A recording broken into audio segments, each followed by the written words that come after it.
E-commerce paid advertising funnels are quite complex. If you look into your advertising strategy, you can quickly realize that at each different step of your advertising funnel, there's a new funnel that opens up. There's your soft level metrics, there's some quote unquote harder metrics. There are metrics that only lie within your creative process, and this was the topic of one of our recent PeakAd calls. If you're not yet familiar with what PeakAd is a consulting done with you program that we have at the agency where we essentially give the market access to our in-house team of media buyers, of designers, project managers, and myself, which the video that you're about to see right now is a snippet of a call that I hosted with one of the community members, Lyndon. With that being said, enjoy the video and check out the description down below if you're interested in joining PeakAd. So your ad funnel, okay? So like ad funnel looks like this. You have reach that goes into a link click. I'm gonna write it like that. A link click that goes into a landing page view, that goes into a view content. So somebody who views like your product, it goes into an add to cart, it goes into an initiate checkout. Finally goes into purchase. Okay. So that's that, which obviously, you know, that if you're not getting any purchases, as an example, like you're not getting any purchases, then you have to kind of go back and look at what steps is breaking before that, right? Like if your goal is this is the goal. It's getting purchases. But if you're not getting any reach, if your ads are not delivering on Facebook, as an example, then you cannot get purchases. It's like step one is not working. And it's the same thing. If reach and link clicks are good, but your website is fucking up and it's like too slow, landing page users is not normal. Then this will affect purchases, right? So that's like your website funnel. Now, if you go to the ad funnel, which is more at level, you go into, let's reverse engineer that. Your goal is to have a high ROAS, right? Like, let's just put it like that. You want to have a better ROAS. That's your goal. How do you get that? Well, there's a few metrics to look at. So first of all of these metrics, by the way, funny enough, are linked to these guys. So link clicks, it's your click-through rate. People even clicking on your ad, right? It's your click-through rate. But then before there's even click-through rates, you have your thumb stop. I'm just going to write thumb ratio. So your thumb stop ratio, which is the first 3 seconds of your ad. Who is actually listening or viewing your first 3 seconds? If nobody's even watching the first 3 seconds, then of course your click-through rate is going to be bad. Because why would your click-through rate be good if nobody even wants to watch the first 3 seconds? That doesn't make any sense. So let me just put that a little bigger. So what I'll do right here is CTR here at the bottom, and to give me some space, thumb stop ratio. Then you got video views, like in percentages. Who's viewing 25%? So you would have like, let's say 25, 50, 75. This is like 3 seconds, by the way, at this. So like 3 seconds. This video view percentage is also, a lot of people will call that like the hold rate. So like, how long are you holding someone on that video? How long are they actually keeping interest into your video? So this, if you have a bad thumb stop ratio, and by the way, the reason why it's called thumb stop ratio is very simple. You're scrolling, scroll, well, with your thumb, scroll, thumb your thumb. So it's a thumb stop ratio. So how many people are stopping with their thumb for at least 3 seconds because they're like, huh, that's interesting, right? That's very important. That's your hook. That's how strong your hook is.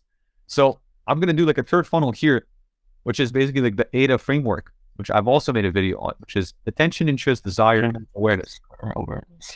Yeah. So like hook is your thumb stop ratio, then which is basically your A. Then you've got interest, which is your hold rate, and desire are also part of that, right? Interest and desire are basically like, they're these guys. It's the hold rate. Are you actually able to keep people on your video or not? So super important. And then if this is good, then you've got A, which is action, which is basically your CTA, which that is, again, your click-through rate at the end of the day.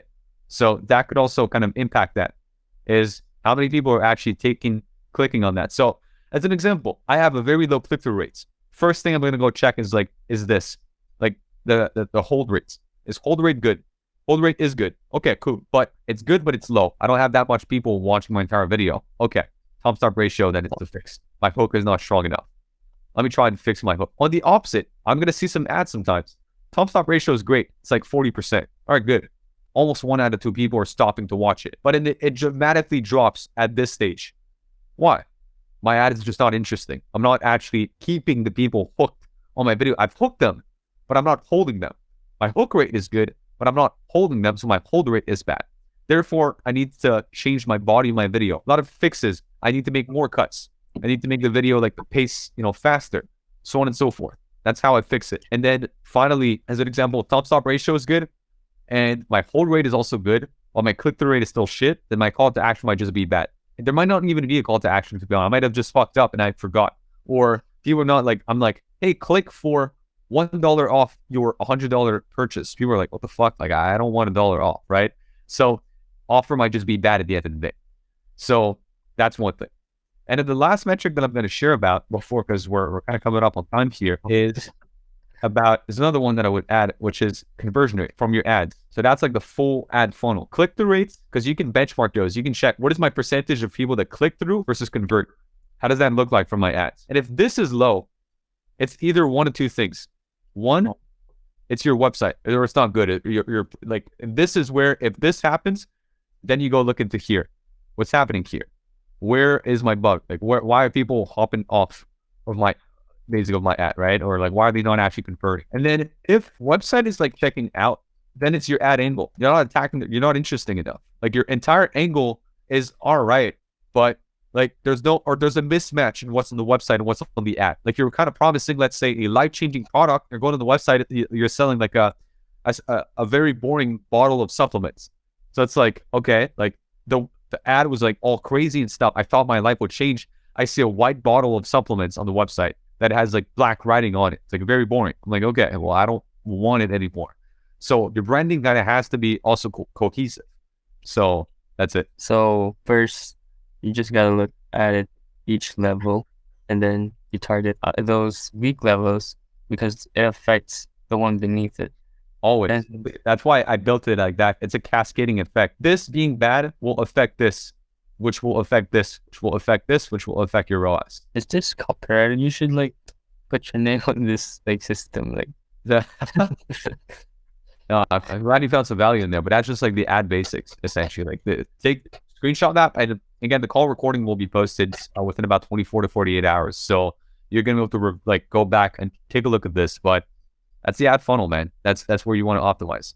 Yeah, I mean, like post-click still needs to be looked at. I mean, like, do you think media buyers need to like suggest brand owners about post-click stuff like on the landing page? Or 100%.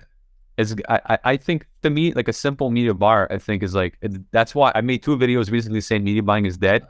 I don't think you're just pushing buttons on the right now, their targeting is so much more automated that if you're not helping brands with like all of that, which is like copy, creative, the entire funnel, analyzing very deeply the creatives, helping them with like the offer, you're doing them a disservice. So yeah, you're gonna wear a lot of hats at this point because they're just taking over. Sure. You gotta be like good 100 CRO, creative strategist, and all of that.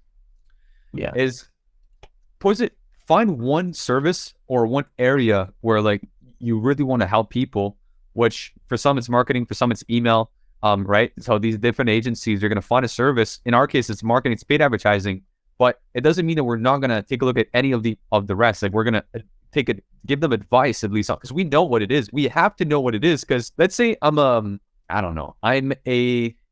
landing page view expert or whatever. I'm a CRO expert. I need to understand what the ad team is doing, because I need to understand what they're going to do to send the traffic to the website. So I need to understand how the website needs to behave. It's the same thing for me. I need to understand the website, the email, everything, because this is what people do once I pass them along to the team.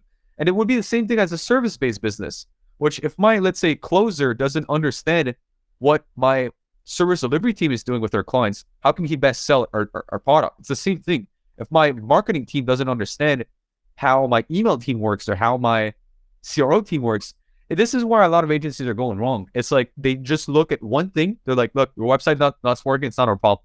It's like, you're right. It's not your problem to fix. They might get somebody else to fix it, but at least point out the problem. At least point it out that, hey, this is why ads are not working, and this is at least part of why the ads are not working. So anyways, that's that. So yeah, we'll have to wrap the call up. We're coming up on time. But yeah, you got a little bit of value, man. And I don't know if you're gonna come tomorrow, but I think the team would love to see you on there again. Yeah, for sure. I'm gonna ask more on the creative side. Cool. Awesome, man. Awesome, man. Thank you, man. Lyndon, take some rest. You're gonna feel better and talk soon. Cheers, man.